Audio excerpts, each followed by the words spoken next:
on Friday the 1st of March at the Carrum Patterson Lake Sports Pavilion. Tickets are only $25 per person and includes entry into our door prize and a drink on arrival. Wonderful. Don't pass up this opportunity to win bragging rights for the rest of the year and win some fabulous prizes. Tickets are still available at Radio Carrum's website, radiocarrum.org. We'll see you there, folks.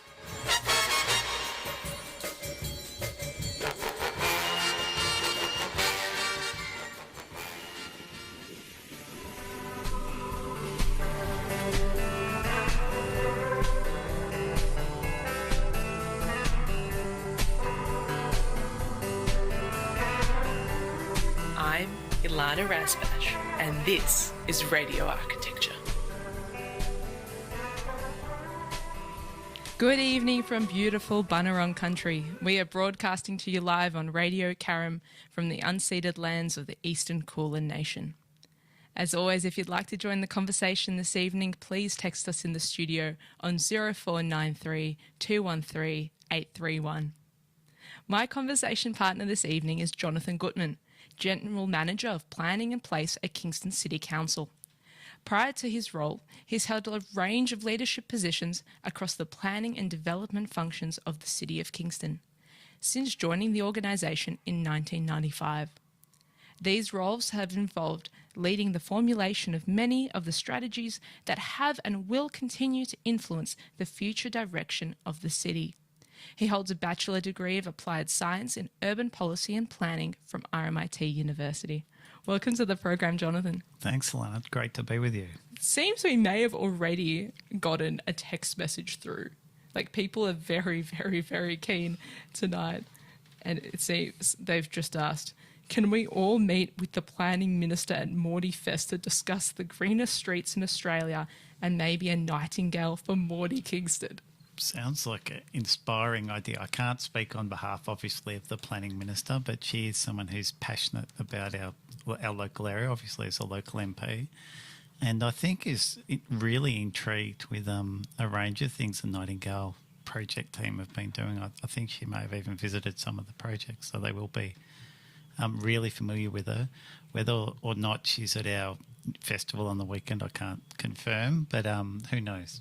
I'm sure she's always welcome here in the City of Kingston. She's more than welcome. She's got one of her offices in the City of Kingston. There we go. Thanks, listener, for your text. I guess everyone's very, very keen tonight, and we're lucky to have someone on the show this evening who's so integral for almost 30 years in really the strategic and policy direction at the City of Kingston. So before we jump ahead into that, the first question I do like to ask all my guests is, what's your earliest memory of a building or place? Probably first house I can recall living in was in Moorabbin. The house is no longer there. And I kind of recall the garden space particularly. I quite enjoyed being outside, so the garden space is probably more familiar for me than the interior of the home. And I just recall, one of those old plastic water pools and a sand thing and, the push carts that we had as kids and the like. Did you have the little clamshell swimming pool? Yeah, the blue one. It was actually the blue clamshell pool. And then we had one that was blue plastic with metal around the edges. I think we got myself and my brother became really good swimmers, I think, and we upsized to the next size up. Yeah, that's probably my earliest memory, I reckon, of the type of my experience with a home or a house. Yeah. What made you want to pursue planning? For me, it was really high school. So I went to a local secondary college, and I met the most amazing geography teacher who taught me a lot about geography. Was more than about planets. Geography is very much about the natural environment. And I did a bit of psychology. I did politics in Year 12. I did IT. Wasn't super strong in maths, but they all kind of came together, and this teacher said, why not try planning? And I'd done this project from memory, like a master planning exercise for Braeside Park. And all things led to planning. So I ended up at RMIT, as you said in your intro. Amazing. Gosh, the power of good geography teachers, I think. Geography for me, I can really relate to that because geography for me in high school was also a massive passion, as was art. Yeah. Put that together, what do you get? You get architecture. I so understand. How do you connect to good design?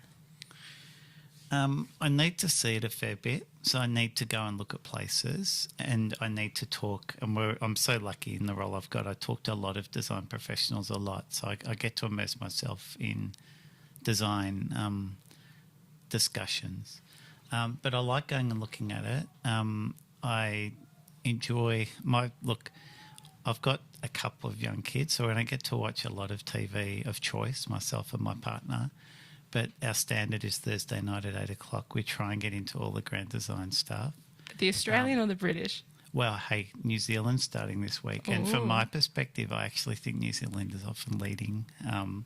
So I think they're back on this week after kind of a restoration show that's been on the past few weeks. So I enjoy doing that. Have grown up with Green Magazine and a few other things that kind of keep me connected, I feel. But probably these days, a lot of it is face-to-face contact with design professionals and learning. You know, you mentioned the Nightingale project, going and seeing some things in the city and well beyond Kingston as well. I feel that keeps me connected. How do you personally define good design? I'm learning more about the function of the people living within the structure being as important as the structure itself.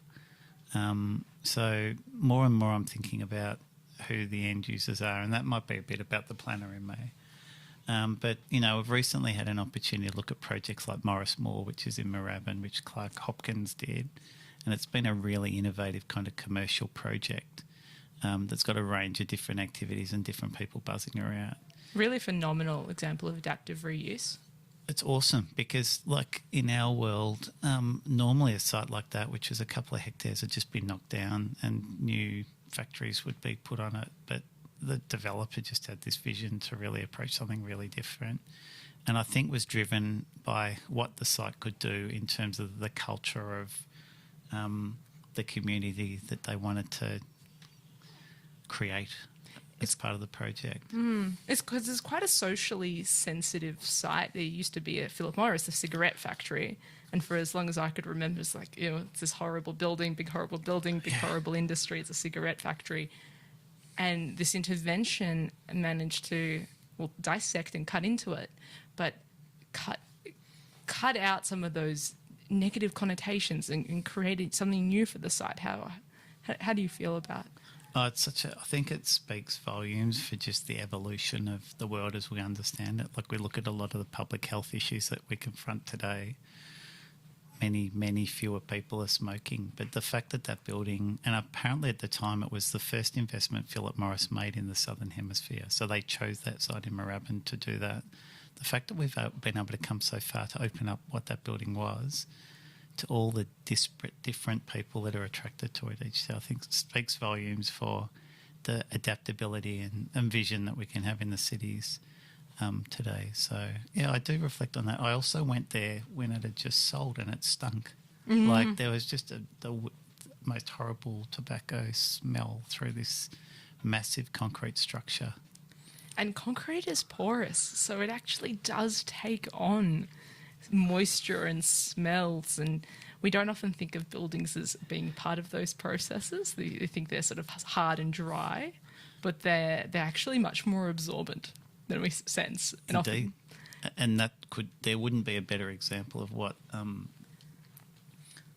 of the legacy of the building. And I think the architects and builders had such a challenge to actually remove that problem from the building, but it kind of speaks to its legacy, I feel, a bit. And socially and culturally challenge that while keeping it as a memory, because in a way sometimes, not just for sustainability reasons, but for historical, we keep buildings that don't have a very nice past and we have to reuse them. Yeah, and they're, you know, Pentridge is probably a good, not in Kingston obviously, but a really practical example of that. We've had a number of different buildings in our city recently repurposed for really practical things, and that, you know, that they have had different histories, but it's kind of nice that the building's still there and it has a contemporary purpose, I feel. How does the strategic vision around planning in Kingston support that adaptive reuse?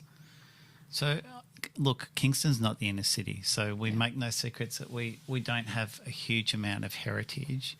But I think the council's worked really hard on its own buildings and on buildings that it's purchased to kind of repurpose. And probably a really nice example for Kingston is the home of our youth services team now, which is in an old Masonic lodge in Mordialloc, where the council made the conscious decision to actually purchase the site, restore it, and now it's the home of really our youngest people in the municipality that kind of connect with Kingston on a regular basis. So there's kind of a nice story in it going from being a Masonic lodge to now being the home of the young people that interact with our council on a daily basis. What about some of the mid-century modern heritage that we're so lucky to have around this area? Does council have an appetite for acquiring some of those properties? Probably not buying them, just because we can't buy everything that looks amazing, but definitely working with the landowners. And I know on your show, I understand you've had Councillor Chris Hill previously, yes, and he speaks passionately about just over the other side of Kingston, the work that City of Bayside have done with a number of property owners that have mid-century dwellings to really try and reinforce their preservation. We've got a couple, particularly in Mentone, and what's really fortunate is even without the kind of planning tools that we put in place, the owners are passionate about protecting them. So I do live in hope that those kind of layers of history of our city can be really well preserved, really recognising that Kingston's largely formed post-war, and there are just different stages that do make us a bit different to a number of the inner city councils that have a significant amount of their buildings in heritage overlays. We do have some special buildings in Kingston, and hopefully we'll see more of them come up on the Melbourne Open House program even. I remember just last year's Melbourne Open House went to go see the Kingston Town Hall by then Bates Smart McCutcheon. Yeah. And heard the Grand Wurlitzer Court concert organ be played. It's amazing. And it's kind of like this secret that people don't know about, that organ is there. And until you actually hear it and see it and understand how it works in terms of the infrastructure that's in the roof for the town hall to make it work. The trapdoor alone, how it comes up. I know. It's a really special thing. And then I think we had Mentone Station, which is State Heritage listed, also part of Open House. But there are so many more buildings. The council worked really hard around the Mentone Hotel to really make a big effort to try and find an adaptive reuse for that building. Which Councillor Chris Hill fought. I'm sure he did. Well, he was absolutely passionate about it, and I think it drove him into being part of our council. Just his work with Save the Edgy, yeah.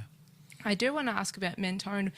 There's been quite a big civic redevelopment there, particularly in association with the level crossing works. Yeah. That's a state government project that's implemented by the LXRA, Level Crossing Removal Authority. And did Kingston make contributions to that project to really enhance the plaza? Yeah, we did. Just while I'm on Mentone, if I may, if you can get down there now, you'll see a massive scaffold around the Kilbreda Tower. And to the school's credit, they literally cut the tower off, had it restored, and have recently put it back. And that was the old Coffee Palace in Mentone, which is very close to the station. And we're just so proud that outcomes like that are now happening in our city. They're also, government are restoring the Heritage Chimney in Hyatt as well. Coming back to Mentone, we did make a financial contribution. We were adamant that we didn't want a big rail trench through Mentone alone. We loved the fact that the government worked really closely with us to protect the state heritage buildings, and they're hopefully soon to be repurposed. But what we were really worried about was more an urban landscape design issue around you're going to have this trench between the road and those old buildings, and then the station further beyond that. So council put in a couple of $1 million to actually work with the level crossing removal project to bridge that trench and create this new public open space, which one of our Rotary groups has recently been using for a market.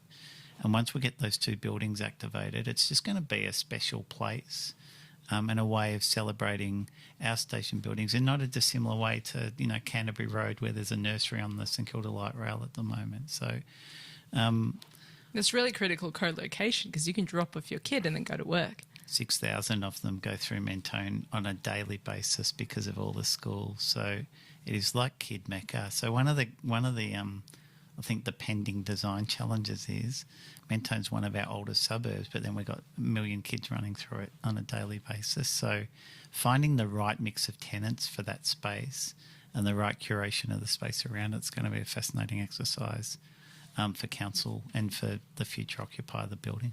Who drove that advocacy to create that piazza in Mentone? We've, I think we're really fortunate. I'm very biased to Kingston, as you'll hear for the next hour, but we're really fortunate at Kingston to have some amazing thinkers in our urban design team. We've got architects that work for us. We've got some landscape architects. We've had councillors who have had terrific vision about how these level crossing removal projects should go. So we did a lot of work to kind of put out our vision for how Mentone should work internally and with some supporting consultants. And that led to what we see today, which we're learning more and more with these larger government projects. We really need to get on the front foot and put out some really bold ideas to try and drive the project to really deliver, the most significant community benefit we possibly can. Yeah, I'm really curious about that interaction between local and state government and the opportunity you do or don't have to embed yourself in this major infrastructure. Look, we're seeing one of the largest levels of construction across the state since the gold rush. Yeah, it's an awesome question for us too, because I think our city at any one time has about 15% of the total level crossings being removed in Melbourne. We've now got the suburban rail loop project. So there's this, from a planner's perspective, to have transport and land use talking together is amazing. We've done a lot of work we use BKK, for example, to do some work for us in Parkdale, just looking at they're an architecture firm, obviously, looking at the way the Parkdale station should work. And we've used other landscape architects and designers. We've spoken to the government about green infrastructure on suburban rail loop, and the early visioning document, which they've just recently finished consulting on, specifically talks to green infrastructure, because we were able to get people like Hanson Partnership, who helped us with that work, and Oculus, who are an LA firm, really kind of inspire the government to what this infrastructure could be. And you look to Europe and you look to other places, and green infrastructure is kind of embedded in their projects. So we're convinced that with things like the Victorian Office of the Government Architect and others that are advising government on these projects, that they're committed.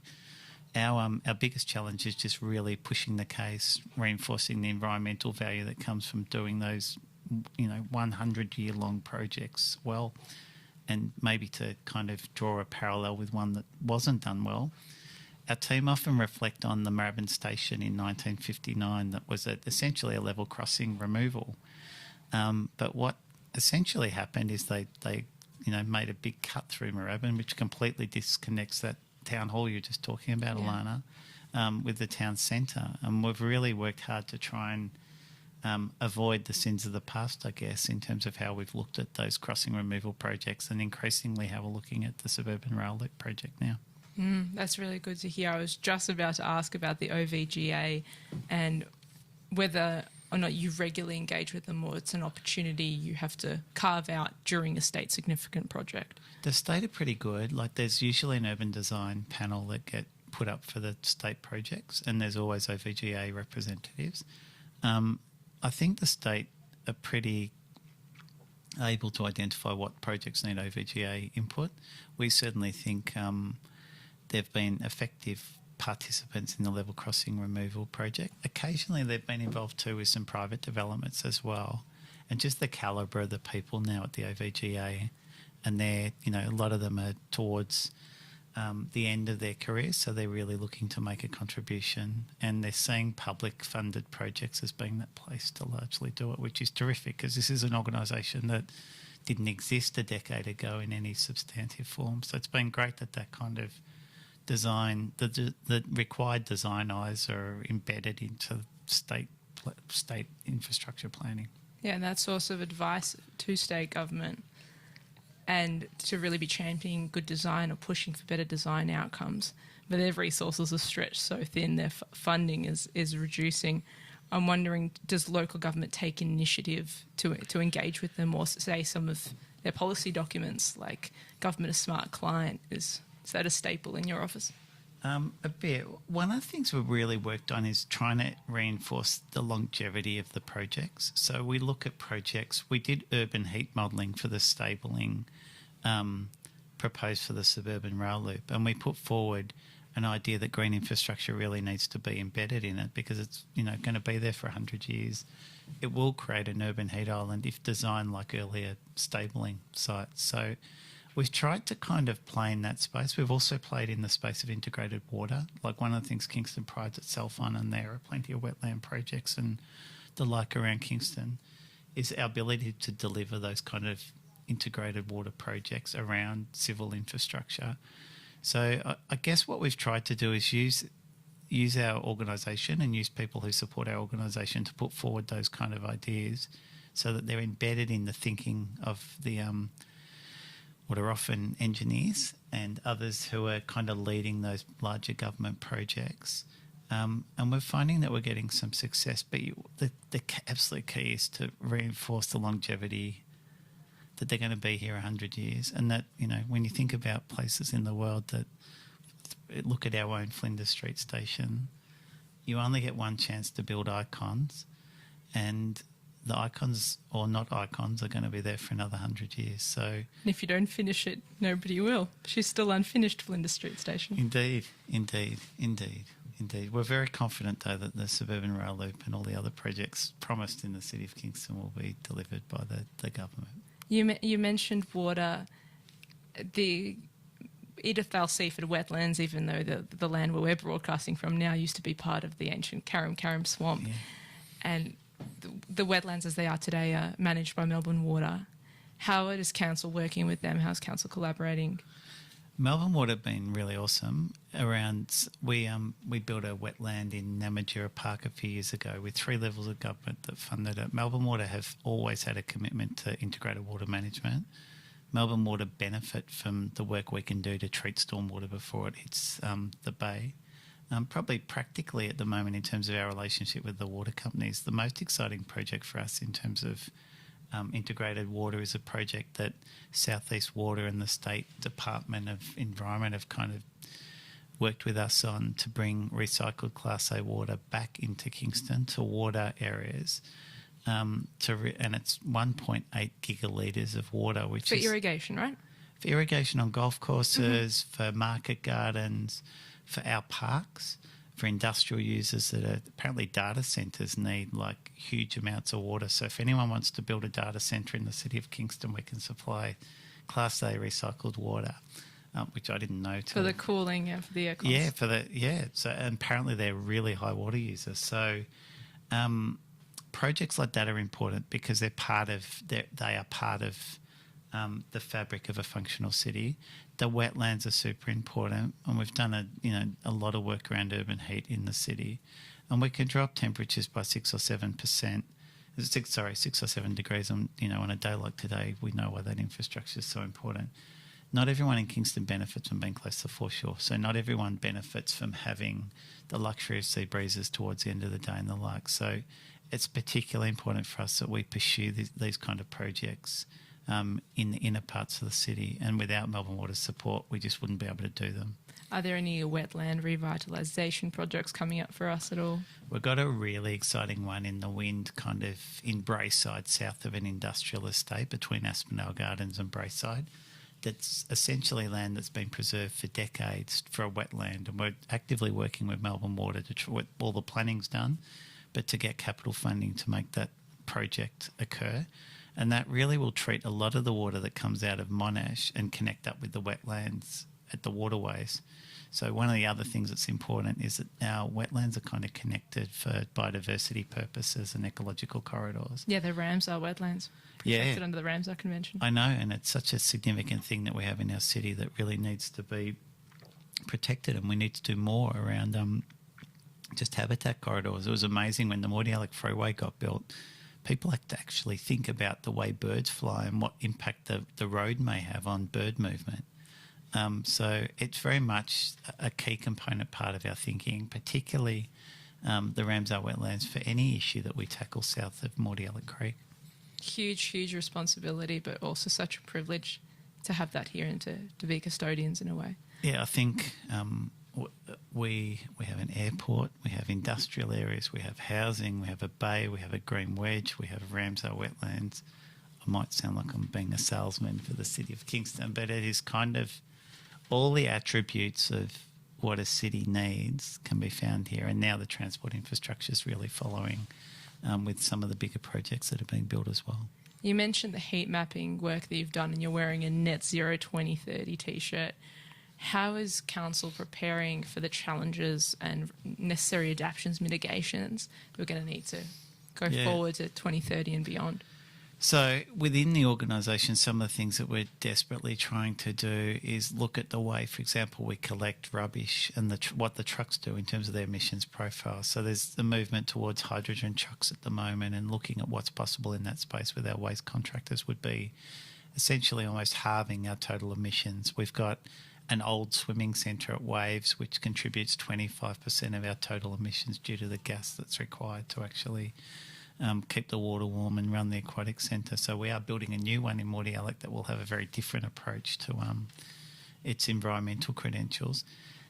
Those things are really important, but what's absolutely important in terms of our net zero objective by 2030 is what we can do with the outside world. So not just what we're doing within the organisation, but 40% of our emissions in the city come from our industrial areas. So we do pride ourselves on having people who produce food. People who've produced food have historically just relied necessarily on gas to actually allow for that production. One of the things that's amazing at the moment is things like we've got a company in Mordialloc that are looking at what's called a biodigester to actually reuse the byproducts of their food manufacturing to create the energy they need to run their food plant. We need to do so many of those projects to meet our net zero targets. We need to get our factory roofs covered in solar panels. We need to be thinking really creatively about how we store energy. And it's exciting that opposite the Eastern Treatment Plant now there's a 15 megawatt solar farm, but we need to be thinking about how we capture and store that energy locally and not have to send it back into a really expensive distribution. And is there council funding support for these projects? Say I'm a factory owner. Yep. I want to put solar panels on my roof. Oh, Maybe I can't afford it. I have just the solution for you, Ilana. We've got an amazing person in our Kingston business team who will, free of charge to any business listening today or any business interested, pop down and actually do the modelling for them. Because one of the things our business community have told us is we don't have time. This is a nice thing to do, but we don't have time to do the feasibility. To meet our target and to meet the objectives on my T-shirt, we need to help business. So we've actually employed someone to do what a private consultant would normally do for those businesses. And his name's Anthony. He's been doing a heap of work and he is looking at meeting any business he can to really help them. And he's really drawing great outcomes. We also have a funding mechanism where we can support low interest loans as well. And we're also really making people aware of, increasing government grants. Recently, there's been a lot of discussion about batteries as well and the need to start to think about government subsidy for battery in a similar vein to what the government have historically done, particularly early years with solar panels as well. So we want to be at the kind of forefront of helping people achieve those objectives. But yeah, Anthony is an absolute gem in our organisation and a really unique new role that we've brought in to directly help businesses with our carbon emissions. How can listeners connect with him? What do they need to search up? They need to search up Anthony Thayar, Thiyar, or contact our Kingston business team and he will be out in a flash to help you. Amazing. Hopefully that can help some small businesses on that It already path. is. It so already is, yeah. Incredible. One of the things that I'm kind of quite curious about, and I've been feeling the last few weeks, as I go out to run an errand, the trees are still small, they're still young. Some of these natives are really slow growing. What's some of the urban forestry tree cover strategy that council is working on to mitigate that urban heat island effect, to shade the street, to make it a bit more walkable as our summers get hotter? I understand you've also had other people on your show that have spoken to that with great passion. they do start small, the trees, but I take comfort in every time we put one in, we hope it survives and develops a strong canopy. Some practical examples at the moment, and one we're really proud of, which our open space team have done. We got, when they dug up the Bentley, Ormond and McKinnon level crossings, they had too much soil. And we had a problem because we had an old landfill site, which is about 4 hectares, so quite a big parcel of land in our green wedge, and we did a deal with the government to bring the soil to that site, which on most landfills it's hard to plant a lot of trees because you penetrate the clay cap. On that site, though, the cap was strong enough to have substantial soil, and also what that's meant is that this site that was a landfill was recently opened as a park, and there's an extensive planting there. So what's been the absolute epitome of urban heat is about to, and the trees, you're right, the trees need to grow, but will soon be a cool place for people who are that community, the Clarinda community, who are challenged because they don't have the sea breezes, and will now have the new park. And we are doing a range of other parks. We are a lot more aware too of how our open spaces are being used. So there are lots of people in our city that play football, cricket, netball and organised sport. But there's also, a lot of people in the community that are asking that our parks are doing more than just providing those functions. So we're looking at opportunity areas to provide more vegetation. But what our urban forest strategy taught us, and this is really important, we can only do so much in the public realm. We have to change the way we think about green infrastructure and landscaping in the private realm, and we have to be able to do that in the context of a rapidly changing Melbourne that's increasingly urbanising. So you're looking to change any planning mechanisms, planning scheme mechanisms? Yeah, what's been awesome with our housing strategy, which is before that planning minister that someone asked about before and nearly about to be approved, we believe, we've done a whole suite of landscape guidelines that are deliberately tailored to landscape architects and architects who are doing projects in Kingston to make sure that the right species are put in the right place, and to give people a confidence that things like green walls or green roofs are actually now no longer so challenging that they can't be done. So we are putting those guidelines into the planning scheme, and we will have expectations that people follow them and use them, because if we are to meet our urban forest canopy targets and then progressively increase our urban forest, we need to use the private realm more and more, and we need to be innovative about where we put green infrastructure, whether that's the top of office buildings or whether that's in our industrial areas that are also heat islands. We just need to change the way we look at the role of landscape architecture in the way we go about designing our buildings and our places, and urban design as well, obviously. Absolutely. Do you think the current protection for existing trees and existing large trees is sufficient? We want to do a bit more work on it. So we've got a local law at the moment which essentially protects trees, but we think we can do a bit more at Kingston with our planning scheme. So we're hoping that we do some more work in terms of protecting particularly the more significant trees. But you look at a suburb which isn't in Kingston like Beaumaris, where there's been a concerted effort over decades to protect the tree canopy and allow development at the same time. So, in an ideal world, and my background is planning, I like to think that over the next couple of decades we progressively move to a place where we're doing more around tree protection, and the kind of amenity and the kind of streetscapes that you see in Beaumaris are more like parts of Kingston. It won't be everywhere, but there will be opportunities. As for the street and public realm, I think Mentone's a good example, but there are a couple of others in Kingston that we're looking at the moment. Like there's one at the minute that's an old court bowl in an area in Cheltenham where we've got such a significant amount of new 4-storey apartment development. And this court bowl serves no practical purpose. What's a court bowl for our listeners? Oh, sorry. So if you live in a court, the street's kind of rounded. It doesn't go anywhere. So a court is a bowl. That was town planning speak, everyone. So I do apologise. But this is a court. Yeah. So the court doesn't service anything other than this development site. It's quite an unusual kind of configuration of land parcels.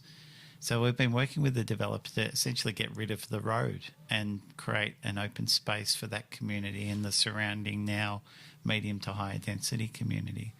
So we have to get smarter at using road space, and it's not just about who uses the road space, so trucks and cars and all the others. And bikes. And bikes. If you had our mayor on the phone on this call or texting in, she'd be all over the and bikes bit. She's coming on the program very soon, so can't wait to talk to her. She will definitely talk about sustainable transport, and so and bikes, and so and e-scooters, and so and pedestrians. They're all big parts of a road environment, but increasingly, we're working with the level crossing removal project in Mordialloc, and there's a proposal to close one of the roads, Bear Street. It won't be a road anymore, so it must be a green space, and it must have places for people to sit. And Mordialloc's a pretty popular space, so it must be a place for people to, congregate and have a band rock up on the weekend and play some music.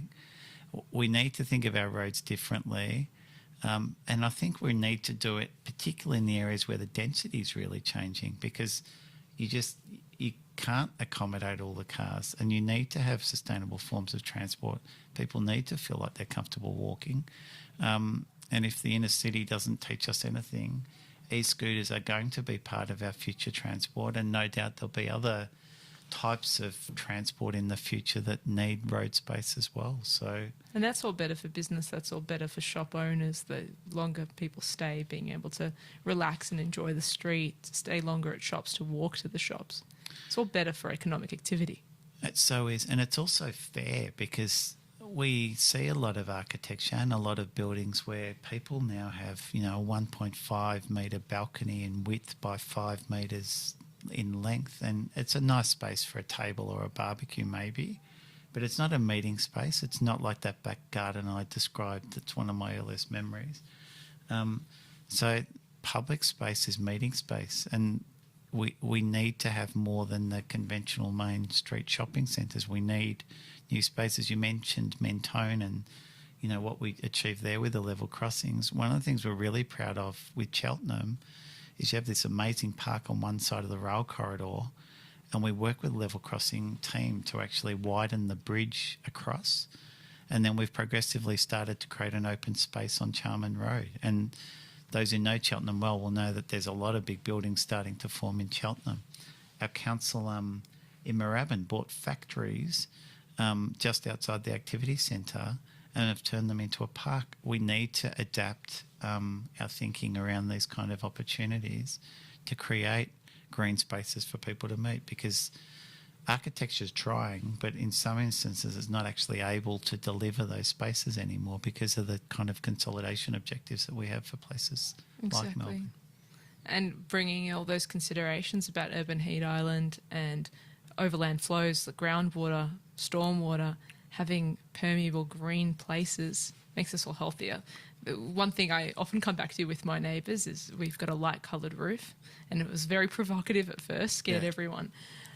But then I say it's actually 9 degrees cooler under my light coloured roof. I'm so happy you raised that, and I didn't know you were going to. But the reason why I'm so happy is we've been really working hard with this housing amendment, and I know it's planning speak, but one of the things we're trying to put into our new planning scheme for housing is that everyone must have a light coloured roof, and there cannot be design professionals saying, well, black's a recessive colour and therefore the roof needs to be black, and we're going to have a black roof. Does that mean you're going to get rid of neighbourhood character and we could stop arguing about that question? I reckon people have to reflect on things like heritage houses and solar panels and realise some things have to give, things have to change.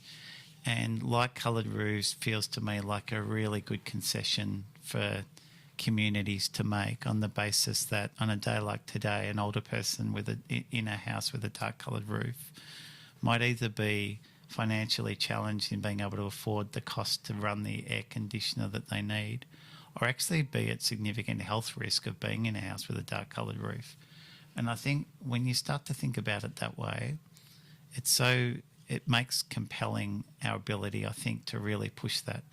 And again, with the planning minister sits an amendment to approve that would, I think, be almost the first council in Victoria that mandated light-coloured roofs. So I'm rapt. You've done your homework, Ilana, but I'm rapt that you brought that up, because it's a significant part of our initiatives in the housing space. So if architects are listening, and I understand they do to this show, and they want to build in the city of Kingston, we're looking forward to seeing light-coloured roofs on future projects. I love light-coloured roofs. I can't wait to see Monument go.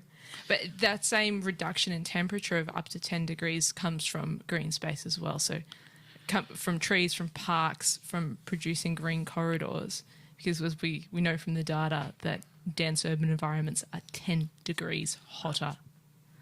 So much so. And I think people don't go out in their gardens enough to look at the implications of a positive nature that trees are providing. Like, I think about small courtyards that have now, that, you know, developments we might have approved 20 years ago that have an established native tree, that are potentially, you know, their main living area is west facing, and this tree is actively providing shade to the roof structure. It's saving them actually living in that house. It so is. And, you know, that's a simple thing, but people don't see that necessarily in the homes they live. And it's not expensive. It doesn't have to be green roofs, and it doesn't have to be green walls and the like. It can just be very strategic thinking between an architect and an LA in terms of how they look at their planting locations. And I do strongly recommend anyone who's interested in this space. We run an amazing program at Kingston called Gardens for Wildlife, where we actually have a team member who goes out to people's homes and teaches them about, you know, what kind of landscape might be suitable in the location that they live based on the kind of ecological vegetation class that's applicable to the area. How can they have lizards return to their garden? How can they provide passive cooling to their unit or to their house? Again, free of charge, but on the basis that we're kind of here wanting to help people with things that not everyone can necessarily see or do themselves. So as well as helping factories solve their energy issue, we want to help people think about their gardens in a much more constructive way than perhaps they have, or the house that they've moved into, you know, the previous owner hasn't necessarily been as garden proud as they might now be. So that Gardens for Wildlife program, there's a heap on our website. You just Google Kingston Gardens for Wildlife, and you're going to find so much useful information. I get my free tube stock every year. Well, that's a bonus of being a Kingston ratepayer. I think the first 5,000 Kingston ratepayers from memory each year can go and collect a few trees. But I will spruik our local Indigenous nurseries as well, who, even though they're not free necessarily all the time, they provide amazing service to the local community.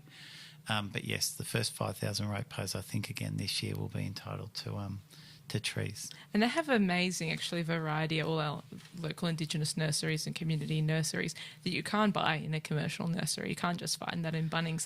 They put effort to propagate those species from seeds, and you can really be looking to care for country and restore country in your own garden. So much so. And they actually give you advice. So, you know, without making any comments, the large organisations have a very different business model. We are connected with our community nurseries, and they provide a really important function in terms of just advice provision. But there'll be many projects where they'll go and source seed when things change. I remember the level crossing removal project. There was a desire for community nurseries or our own open space team to go and collect and store seed so they can propagate vegetation that might unfortunately have needed to be removed that was Indigenous to the area. So it's such a powerful thing, and you're so right that, you know, that experience isn't available in a larger commercial operation. I want to ask one more question before we move on about the hard cold fact that we need the private realm, the people's homes, to be working harder and doing better to support the overall quality or environmental quality, human comfort, let's say, living within the city of Kingston. And one problem we have also from older developments, mid-century developments, the 60s, 70s, 80s, a lot of pavement, a lot of even apartment blocks, units, it's all concreted. And the stormwater infrastructure isn't up to scratch, and there's nowhere for it to go because it's concreted. Is much the same as government, you know, getting involved in solar. do you think there may be a place for local government, given that stormwater is such a concern in the city of Kingston? And we actually had a whole conversation on this program entirely about stormwater and groundwater, surface water interaction, that's a concern. Is there a space or opportunity for local government to be supporting owners' corporations who may have quite extensive mass of concrete or private development? It's super hard, and we've recognised it's been super hard for a while. So what we decided to do a few years ago is essentially map the drainage network of the whole city and watch the way water would flow.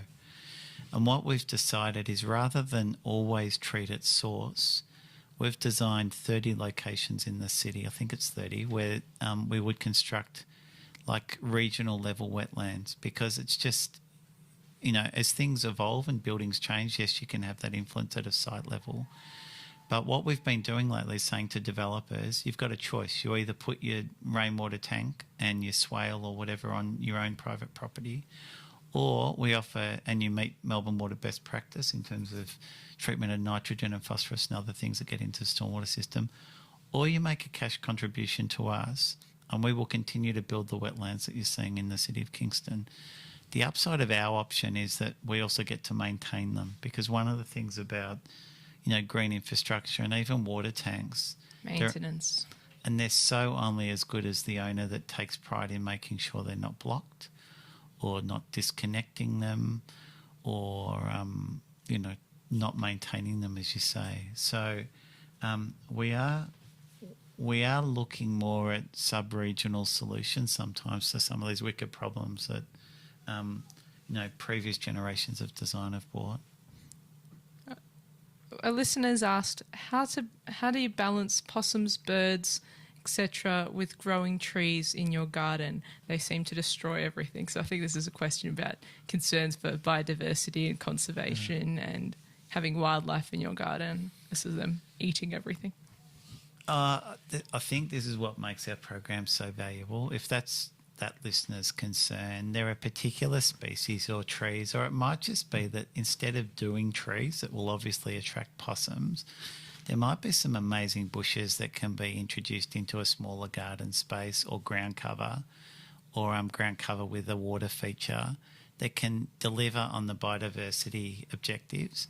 But if possums are a concern to that particular listener, maybe trees isn't the solution. So it's probably just about being, you know, adaptive in your thinking, but also recognising that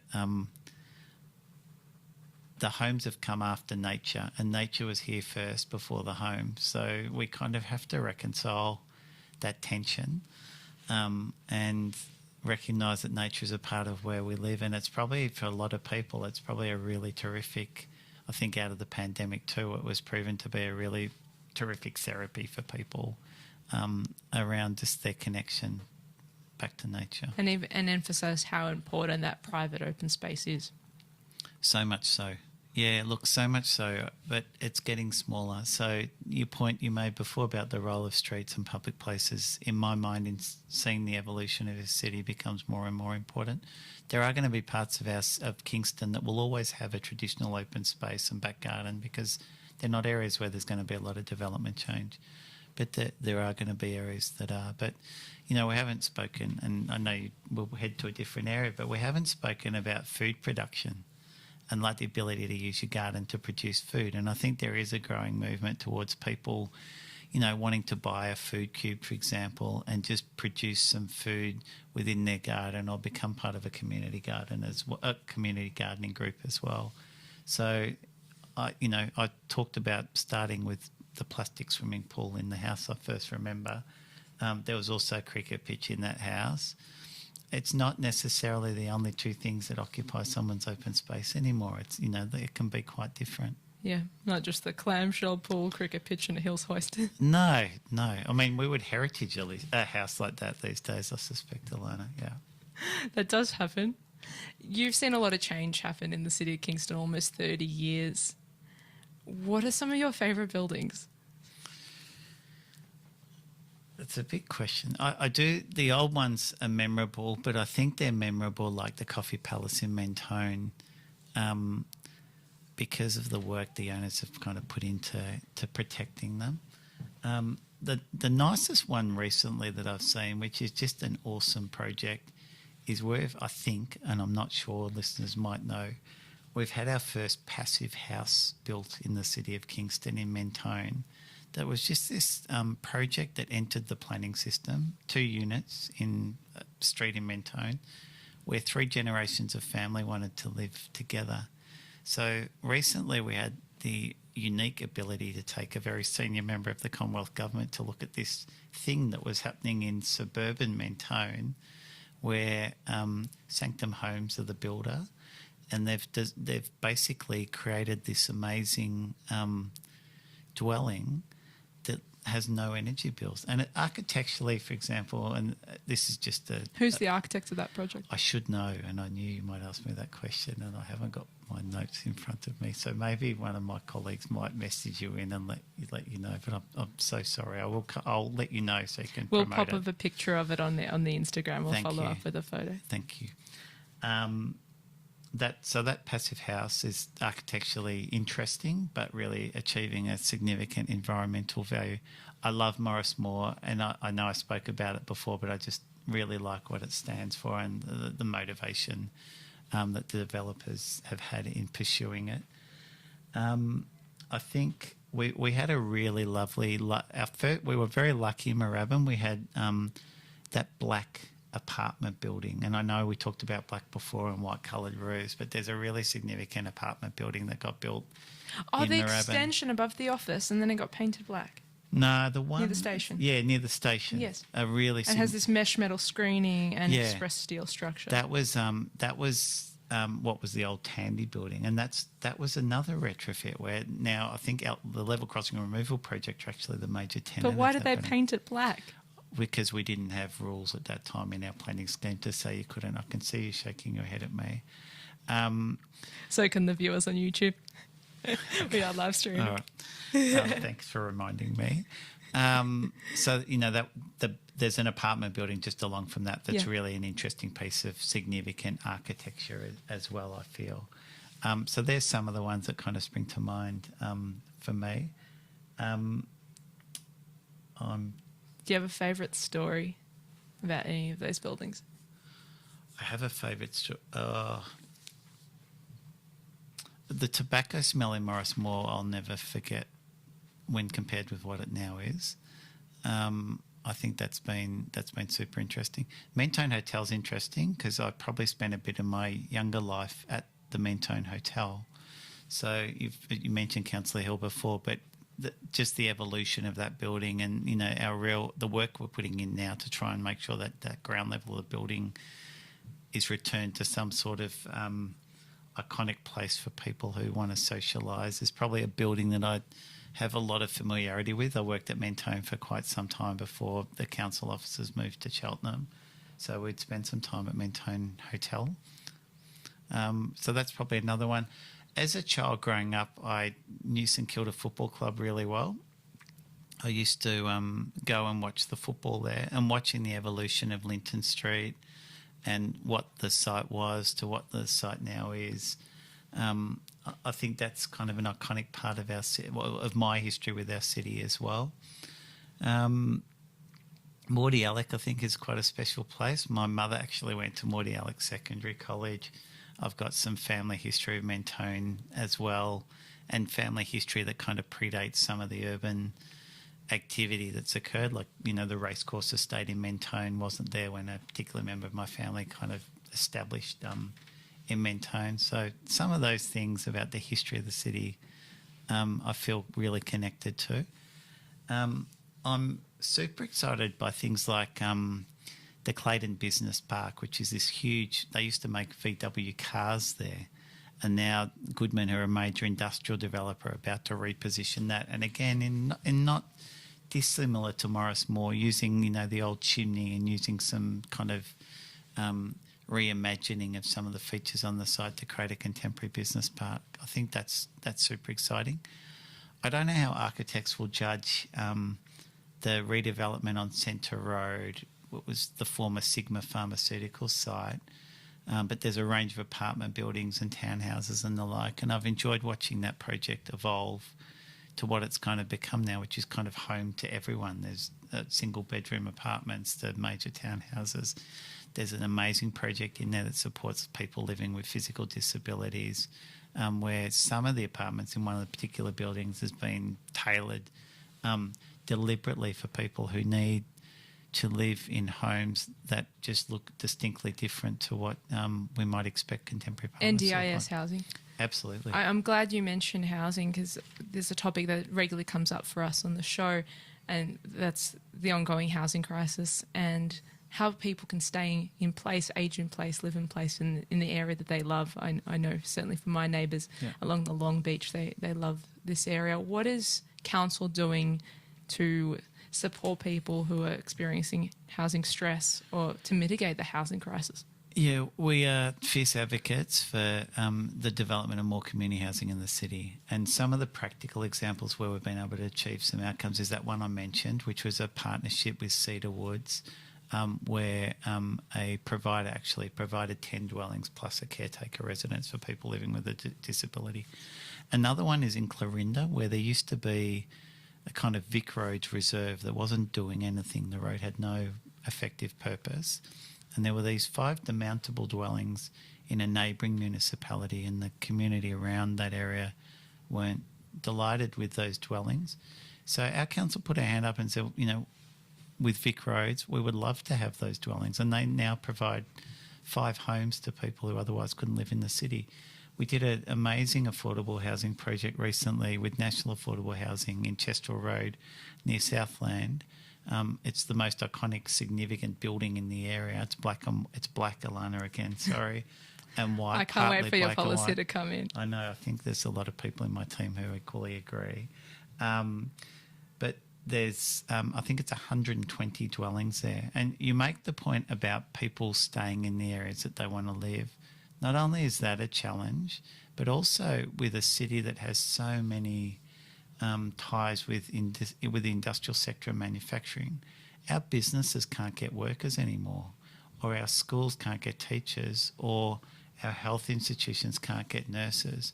So housing has become a very different discussion for us. We've put forward a range of government land parcels where we deliberately want the community housing sector to invest in the city of Kingston, because the richness of our community and its functioning, its functioning is reliant on people living close to where they work.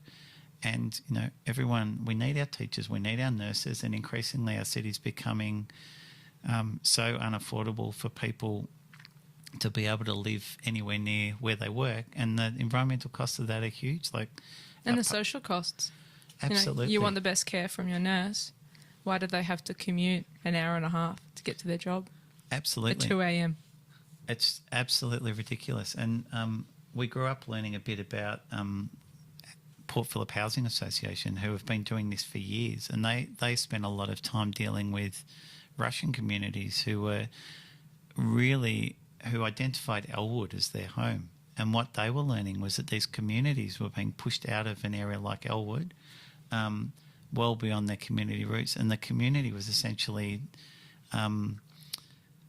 lost because they were no longer connected to their heartland. So, you know, interestingly, we've been doing a lot of work with the Jain community around Moorabbin, and they're, you know, a lot of people are moving into Australia from the Jain community, and they're looking at establishing in Moorabbin because for members of their community it's affordable. But what they're challenged with is finding diversity of housing that meets different members of that community group at different ages, different parts of the age spectrum and the like. So I really do think people are waking up to this idea that housing is no longer just a developer's commodity that gets put into the market for those who can just afford to pay for whatever the current product is, but it needs to be a lot more nuanced, and it needs to be thought about as an asset for the things that communities rely on. And we do talk a lot about 20-minute neighbourhoods and all the kind of town planning concepts of being able to do things within a 20-minute kind of radius of where you live.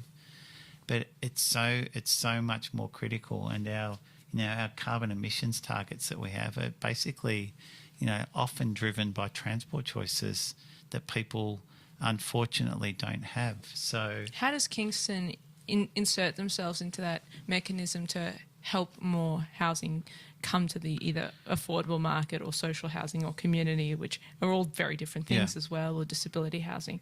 How's Kingston actually helping deliver that?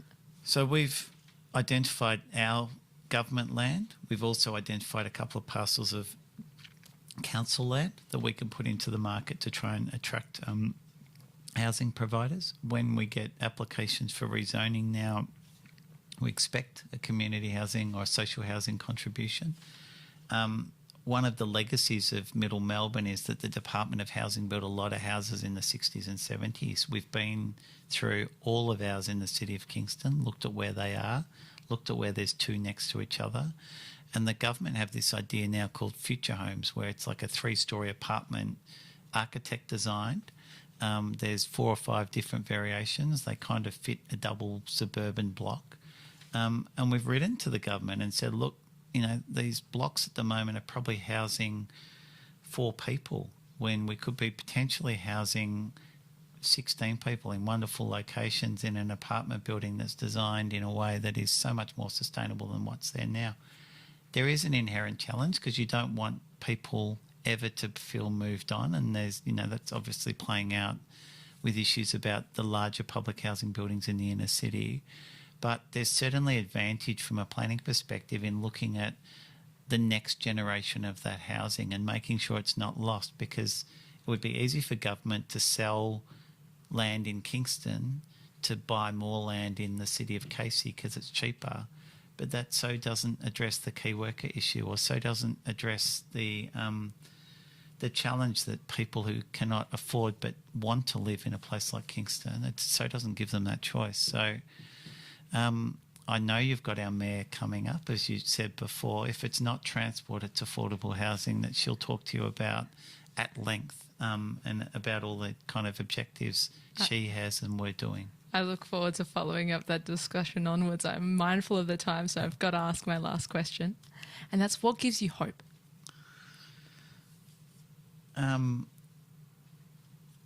Look, I'm biased to this city. I think the hope is that I reckon, and there are suburbs in Kingston I could nominate now where I see this kind of momentum in areas and communities, and things like the Edithvale Collective or the Hyatt Residents Association or some of the groups, and what used to be the undertones of we don't want change, or things aren't good, or the roads are not wide enough for the cars that we need to have in the city.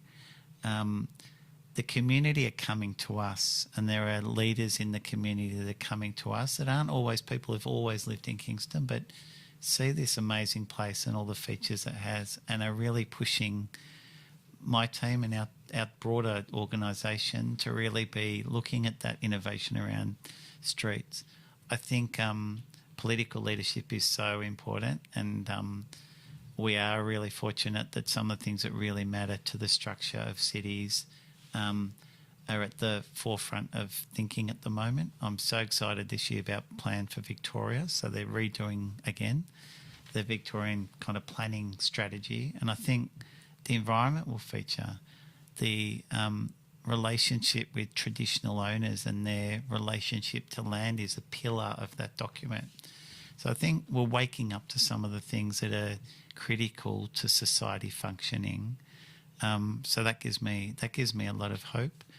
And sometimes an economic downturn provides a moment for society to really think about what's really important. And I think not only has housing supply been put on the agenda, but just people's basic right to being able to live in a home, have access to rent, be in a position where they're close to employment. That gives me hope about what the future holds in terms of people's ability to more constructively plan and design cities like Kingston. Fabulous note to end on. Thank you so much for joining me on the program. It's been great to be here. Thanks, Ilana. Thanks for joining me for another evening of Radio Architecture with Ilana Razbash. This live show was broadcast and recorded in the Radio Karim studio on Bunurong country. You can replay this show wherever you get your podcasts. Thanks for tuning in and supporting community radio. Take care. Stroke can happen to anybody at any age. The best way to help someone is to learn the signs of stroke and know how to act fast. F is for face. Has their face drooped? A is for arms. Can they lift both arms? S is for speech. Is their speech slurred? Do they understand you? T is for time. Call 000. Time is critical. If you see any of these symptoms, act fast. Learn the signs of stroke and you could save a life.